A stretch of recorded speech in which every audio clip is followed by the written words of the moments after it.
So a workplace can have some very interesting dynamics, especially when said workplace involves both men and women interacting on a daily basis who are at different levels of power. And today I have a story for you guys that involves alleged cheating, workplace harassment, and promises of promotions and other favors for sex. Fox Sports has been sued by a hairstylist who claims that Skip Bayless, Joy Taylor, and their vice president Charles Dixon were all doing dirty things behind the scenes, alleging that they all abused their power in one way or another, and that she was affected directly by their actions while working with and for them between 2016 and 2024 on various Fox Sports programs. This lawsuit refers to the plaintiff as Ms. Faraji, saying that she started working at Fox back in 2012, but didn't become a full-time employee until 2016, when she was assigned to the show Undisputed, which was seen as a successor to First Take. In March of that year, Faraji claims to have met Joy Taylor, who is the sister of NFL Hall of Famer Jason Taylor. At the time, she was a bartender and a small-time radio host looking to break into the entertainment industry, and Faraji claims that she accomplished this by essentially sleeping her way to the top. Faraji says that when they first met, Joy would ask her to hang out outside of work, and she was typically accompanied by the vice president of Fox, Charlie Dixon, and that Faraji quickly put together that the two had an intimate relationship despite them both being married.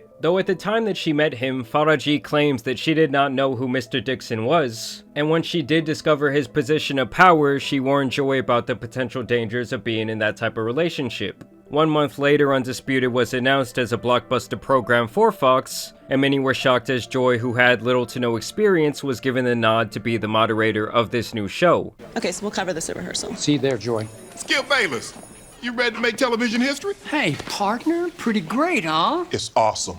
And Faraji felt that Joy got this position because of her intimate relationship with the vice president. Joy, congratulations to you for being a third of this trio. I know you're going to do your job exceptionally well. And even claims that once Joy's husband found out about the alleged affair, he immediately broke things off with her and threatened to go public with the information if Dixon did not pay him everything that he had spent on their wedding deposits. That man said, "I'm leaving here with something." The next year in 2017, she even claims that Dixon tried to make a move on her at Joy Taylor's birthday party, where she says that he groped her ass. Ms. Faraji did not know who to turn to, but as she knew Ms. Taylor was sleeping with Mr. Dixon, she turned to her. Surprisingly, Ms. Taylor's response was, "Get over it," and explained that she herself only had her job because of Mr. Dixon, and that Ms. Faraji only had her job because Ms. Taylor had requested her. She warned that Mr. Dixon could easily take both away. And this was a stark contrast from how Joy publicly presents her journey in the industry. You have to constantly reaffirm that you are good enough, that you belong there, and then always prove it. So I would just always say you gotta do twice the work to get half the opportunity. But that, to me, the mentality I've always had on it is that's just gonna make me better. So that's why I'm excellent. I couldn't be average, I couldn't be okay, I couldn't be late, I couldn't complain, I couldn't say no. Now I do. Right. And this really kind of set the stage for the next 8 years, as sexual favors for career opportunities would become an alleged running theme at Fox Studios. She says that Joy Taylor actually did the same thing in sleeping with Emmanuel Acho to help secure her spot on her show called Speak that aired back in 2022. I will be joined by the one and only Joy Taylor, the greatest female opinionist on television. Joy Taylor, why are you so excited about the show? I'm excited because I'm the oldest on the show, so I have to give all the lectures and be right. And we're gonna have a lot of fun. I'm looking forward to it. In approximately February 2020, Ms. Taylor asked Ms. Faraji to meet her for lunch in Beverly Hills. When Ms. Faraji arrived, she found Mrs. Taylor with a man, Emmanuel Acho. Faraji did not know Acho, but could tell that the two were romantically involved. A few months after me and Acho at lunch, Faraji noticed him in the hallway at work. Faraji later asked Joy Taylor if Acho worked at Fox, and Joy confirmed and explained that she wanted Acho to eventually recommend her on the show Speak for Yourself, which ended up being Speak. Faraji became alarmed and warned Ms. Taylor that she should not sleep with Mr. Dixon and Mr. Acho at the same time, as Mr. Dixon is a very powerful man that may become very angry. Mrs. Taylor told her not to worry about it. She explained that she is also now powerful, and once Mr. Dixon was no longer useful to her, she will follow through on her plan to tell the company that he forced himself on her. She would not allow herself to be forced out by Mr. Dixon like other women talent. Now I want to be beyond clear here when I say these are all allegations, but if this is true, and Joy's plan was to say say that this man forced himself upon her once shit hit the fan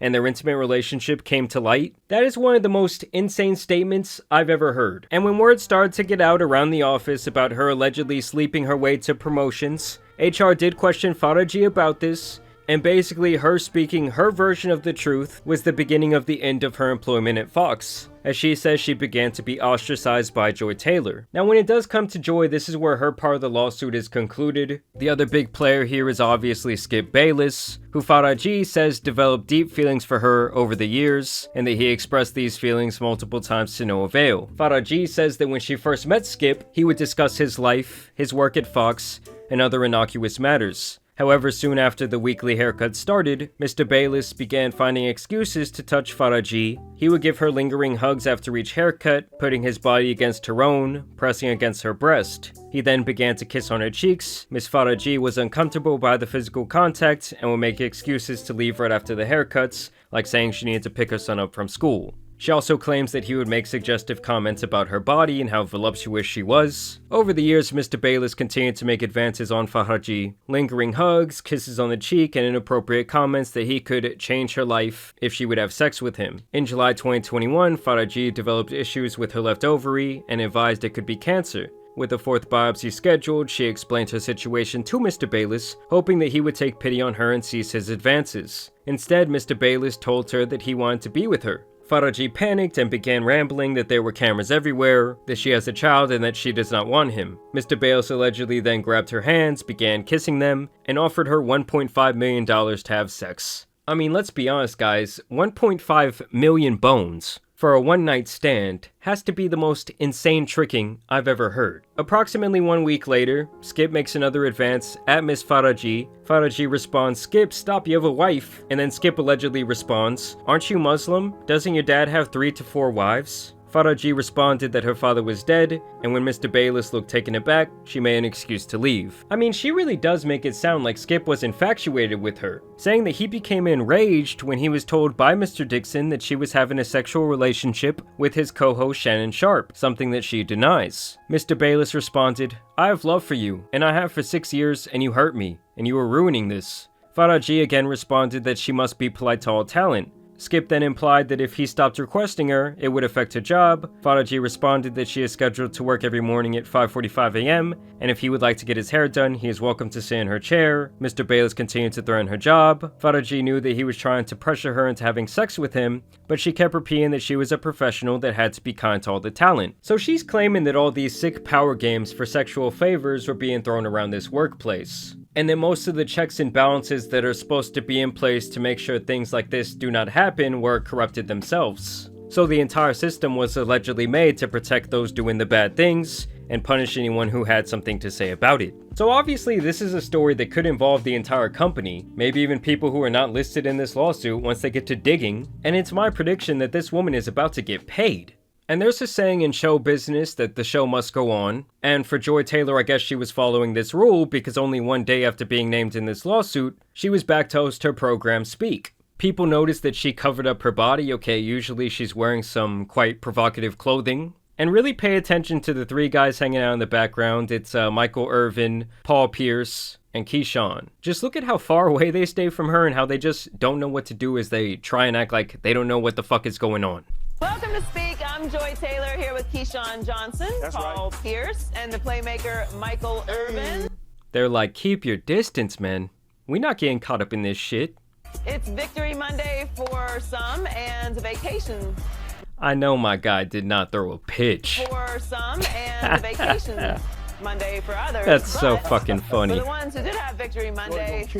And let me just say, I was a big fan of Joy on Undisputed. I think she did a great job, but maybe that was just me being a horny 21-year-old at the time. They said people shocked about Joy Taylor and Acho like they wasn't at the crib together. Yeah, I mean, this dude was at the crib with his socks off. And you know, people have to start digging up the past when something like this comes out. And so they found this video and people are saying, oh, this is outside of Joy Taylor's apartment. And this guy cannot stop smelling those hands. Just got done with rehearsal for the new show Speak, and rehearsal, huh? And I got to take a moment to shout out my co-host Joy Taylor. A woman, a black woman, daily show, sports. Do you all realize how hard it is to get into the position that she is in? Oh, my finger. And just wait, in a second, this dude's gonna smell his thumb. He's a sick fuck. So often there's misogyny and sexism running rampant in sports, and we Oh don't my even God. care what women have to say in sports. But Joy is not only in the position on television as a woman, as a black woman, but as an opinionist. So not just asking men what they think, but providing her own unique and distinct insight. It's hard to do, and Joy, you have done it. So congratulations. Looking forward to working with you. And it's funny, he's just going on and on about women empowerment and how Joy is so great. And then this alleged lawsuit comes out and he's the one directly involved with, like, helping her allegedly get this promotion for this alleged sexual favor. I mean, they were saying that box was undeniable. This guy was out here wishing her happy birthday, making a fucking reel. I couldn't find you anywhere. Yeah. Yeah, right there. And you can't tell me, like, if you're not working with these people, you don't know what the fuck is up. Everyone always knew at work when their homeboy was hitting something. That's a fact. I'm telling you guys, these types of videos now just look crazy. That's what I have to deal with, people. Like, just, I'm over here focused on the show, and, you know, just, I don't know what exactly she's doing. Listen, but... somebody has to look good around here, okay? Slick, you see that shade she threw at you, bruh? Because you wasn't talking to me. That was everyone. That guy said, I'm just trying to keep my job. Y'all keep me out of that nasty shit. But truly, in the sports industry, I do not know anyone that is more impressive in every way, shape, or form than the one and only Joy Taylor, ladies and gentlemen. This guy was in love, man. They're saying that even Colin Cowherd low-key knew. Between Tampa and Los Angeles, it's like we got all. I mean, two cities have glommed all the champions. Two titties. No, though, shout out to Colin. He was listed in this lawsuit because the woman did work on the herd because Joy was, you know, present on there. And he was apparently a total gentleman. He treated everyone with absolute respect. Alright guys, so I'm actually here on her Instagram page as I'm editing this video, and I can't help but notice that these women were like legitimately friends. Like, look at all the pictures she has of Joy. I'm sure Joy low-key put her on, more or less. And it's just like amazing to me because maybe she just thought she was like talking the cheeseman with a motherfucking hairdresser. Okay, I can't imagine my barber coming out, yo, these are the things he did. I don't know, it just adds an extra element to me. Like, her whole Instagram could literally be mistaken for Joy Taylor's Instagram because of all the pictures and videos, so they must have been close. I'm wondering what else happened in the background. Okay, they had this sort of falling out where she would throw her under the bus like this. I mean, this could ruin Joy Taylor's whole career. This could end her career, to be honest with you guys. I don't know, guys. This whole situation has just been insane. I mean, this has obviously been a bombshell lawsuit. Would I be surprised if she slept her way up to the top? Absolutely not. Would I be surprised if some of these sick fucks who are in charge would make that type of thing more or less mandatory if you want an opportunity? No, not at all. I think that that's likely happening in many industries outside of entertainment as well. But it must be pretty sad if you're like trying to get your career in media and you're climbing your way up the ranks and then you slowly start to realize that this is the game you kind of have to play. Not trying to throw Joy Taylor any bail here, especially if she was going to say like, yo, this guy forced himself upon me after she more or less used him for her opportunity's sake. But y'all let me know what you guys think about all of this down below. I also want to thank you guys for watching today's video, dropping a like and subscribing. Do you really think Skip was out here offering 1.5 million for that box? Either way, it's been your boy the Tan Superman. Some other lawsuits out here need to be covered, so I'm out. Peace!